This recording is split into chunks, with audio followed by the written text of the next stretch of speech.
2위 빠밤 건설.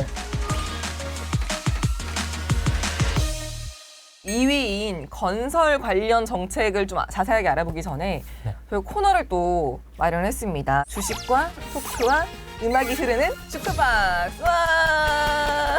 50대 후반 예비 퇴직자입니다. 작년에 회사 동료들 추천으로 건설주를 좀 샀는데 제가 사고 난 후부터 시장 상황이 슬슬슬 안 좋아지더니 지금은 한숨만 나온다.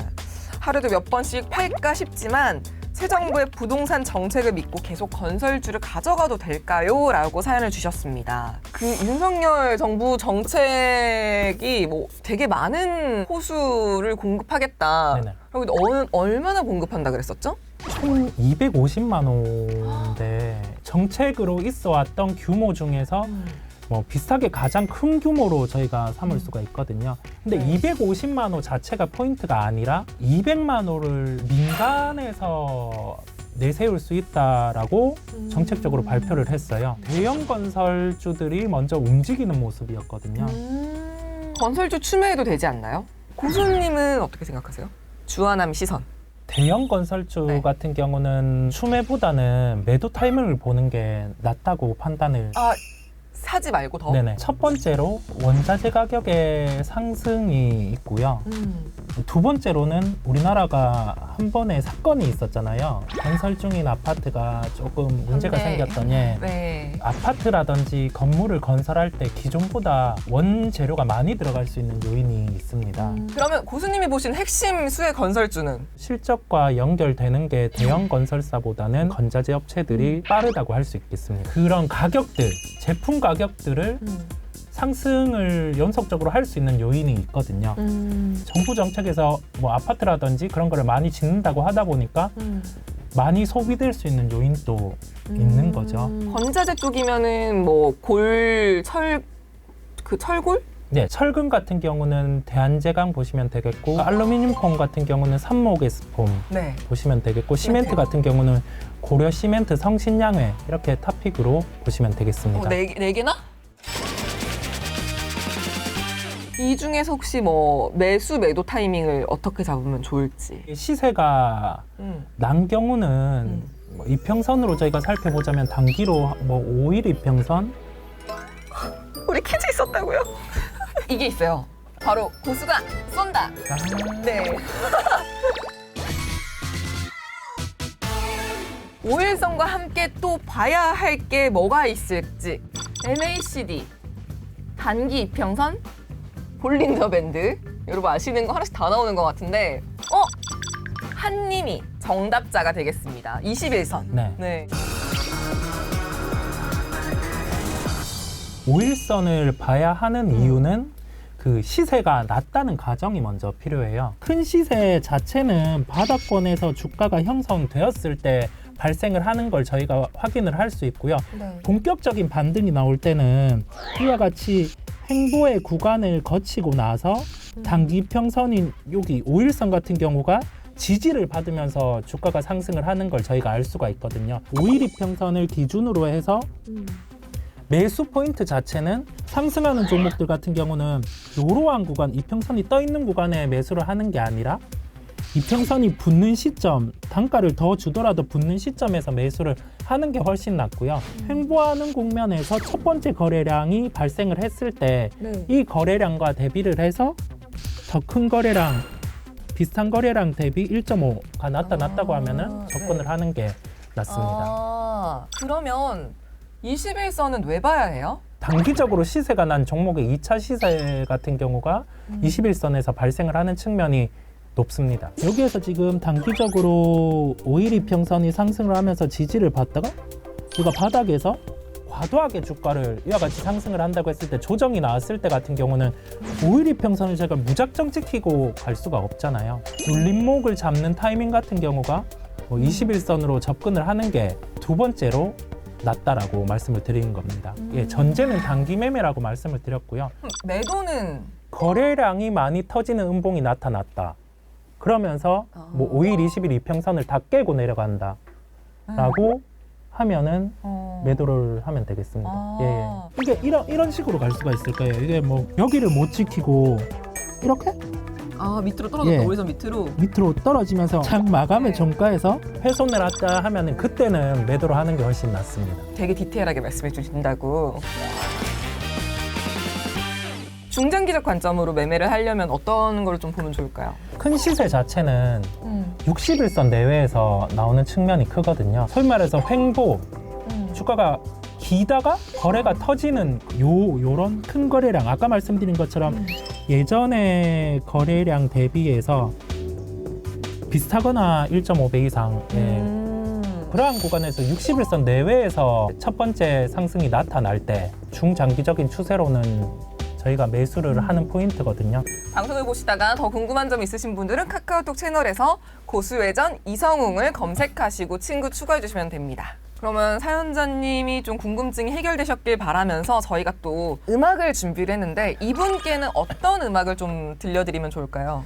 건설주가 네. 대박 나시길 바라면서 네. 여러분의 건설주가 대박 나시길 바라면서 아파트를 틀어드리겠습니다. 들려드릴게요.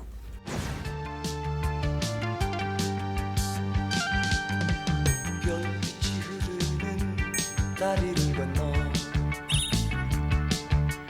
바람 부는 갈대의 숲을 지나 저는 이러고 있는데 고수님이 모른 척하는 게 느껴진다고 지금. 고수님 좋아하는 노래 뭐냐고. 저 그 빗속에서 좋아해요. 다음 기회에 제가 불러주신다고요? 춤까지 같이 추면서 언제? 친구 기준으로 500명 돌파? 약속 한번 걸어주세요. 네, 약속하겠습니다. 주하남이 꼽은 핵심 정책 1위를 공개할 시간입니다. 대망의 1위. 1위를 좀 눈여겨보셔야 된다고. 고수님 공개해 주시겠어요? 저희 그 네. 1위는 맞습니다. 원전입니다. 왜 고수님은 원전을 꼽으셨어요? 첫 번째로 글로벌 정책과 부합을 한다는 점이고요. 두 번째로 이번 정부 같은 경우는 그 원전 정책을 중점적으로 내세울 가능성이 높고 실제적으로도 신한울 3, 4호기를 선제적으로 언급을 했고요. 원전 하면은 그 신재생 에너지가 아니냐라는 네. 질문이 있거든요. 신재생 에너지와 결부해서 생각을 하실 수는 있어요. 왜냐고 하면은 지금 유럽 쪽의 정책 중심이 탄소 중립인데 태양광의 발전이라든지 풍력 발전으로는 한계가 있어요. 원자력 쪽으로 타겟을 맞춰서 프랑스를 중심으로 정책을 내세웠고 우리나라 같은 경우는 한 발 정책이 처지기는 했는데 핵심 정책을 이제 내세우기 시작을 했거든요. 현재는 기대감에 의해서 시세가 났는데 이제는 실적과 연결될 수 있는 기업들이 있기 때문에 추가적인 시세가 날 가능성이 매우 높습니다. 이거는 분명히 그 빅사이클이 될 거예요. 정책이 본격적으로 부각이 됐을 때는 현재 기준에서 10배가 가는 종목도 분명히 선배가. 나타나거든요. 또 저희가 퀴즈가 있잖아요. 네네. 추가로 고수가 쏜다. 현재 세계 각국에서 네. 차세대 원자력을 개발 중인데 차세대 원자력 이름은 무엇일까요? 차세대 원자력? 아, 이거 좀 어려운데? SMR? 네, 맞아요. 정말? 네. 저렇게 한 번에 맞추신다고요? 소형 모듈 원전이죠, 저게. 네네. 주요 부품 자체가 하나의 원자력 압력 용기에 들어가 있거든요. 이게 중요한 이유가 뭐예요? 글로벌적인 화두기도 하고 우리나라에서 분명히 명확한 기술을 보유를 하고 있는 상황이고 이게 정부적인 정책에서 추진이 된다고 하면 해외 수출 같은 경우도 한 100배 정도가 뛸 수 있는 요인이 있거든요. 본격적으로 시세가 나지가 않았다고 저는 판단을 하고 있어요. 그렇다 보니까 이거는 통상적으로 뭐 10% 20%를 획득을 하고 매도를 할 업종이나 종목은 아니라고 강하게 강조드립니다. 구체적으로 봤을 때 대형 원전 같은 경우는 한 기에 5조 정도 들어가게 돼요. 소형 모듈 원자료 같은 경우는 한 기에 4천억 정도가 하거든요. 대형 원전 기준 한 기 건설을 할 때 한 4, 5년이 걸리잖아요. 소형 모듈 원전 같은 경우는 2년 정도가 걸리거든요. 그 기간이 절감되다 보니까 비용이 절감이 되는 요소가 있고요. 원전주 교수님, 뭐 사면 돼요? 뭐 사면 좋을까요? 한정 KPS 같은 경우가 사업 구조를 살펴보시면 매출의 비중 자체가 원전의 유지 보수 비중이 50% 이상입니다. 보수 유지 비용이 네네. 되게 많이 중요한 건가요? 하나가 건설이 되고 나서 지속적으로 이 부분의 유지 보수가 발생을 하기 때문에 매출이 꾸준하게 생기는 거군요. 그렇습니다. 예. 작년이라든지 네. 그 이전의 실적 자체는 원전의 유지 보수가 거의 없었다 보니 이 부분의 실적은 배제가 됐었거든요. 이제 없던 게 생기니까 기존의 매출의 증대 요인이 되겠고 추가적으로 친환경과 관련된 풍력이라든지 태양광과 관련된 유지 보수 그런 사업 구조도 있거든요. 그렇다 보니 한전 KPS 같은 경우를 관심을 가져야 된다고 매우 강조드리도록 하겠습니다. 한전 KPS 하나? 얘기가 되게 많잖아요. 뭐 두산그룹은 좋지 않다. 그렇다고 한데 환경이 바뀌게 되면은 재무적인 레버리지, 그러니까 비용이 많이 들어간 기업이 주가가 좋아질 수 있어요. 그렇다 보니까 두산그룹, 두산중공업 같은 경우도 남들이 관심 없을 때 분명히 관심을 가져야 됩니다. 지금도? 네, 그렇습니다. 마지막으로 정책주를 투자를 할 때 주키즈들이 조심해야 될 점 이런 거 있을까요? 정책과 관련해서 불타오르듯이 오르는 테마주 있잖아요. 근데 재무제표상으로는 뭐 적자가 지속된다든지 아니면 이와 관련된 사업의 매출 비중이 뭐 20% 이하라든지 그러한 종목들은 피하시는 게 낫겠고요. 실적과 연결될 수 있는 중심에 있는 종목을 매매를 하시는 게 가장 핵심이라고 말씀드리겠습니다. 더 궁금한 점 있으신 분들은 카카오톡 열고 친구 검색하기 위해 그냥 고수회전 이성웅을 검색하시고 친구 추가해 주시면 됩니다. 여러분 고수님의 노래와 춤을 보고 싶으시면 500명 넘으면 된다는 거 아시죠?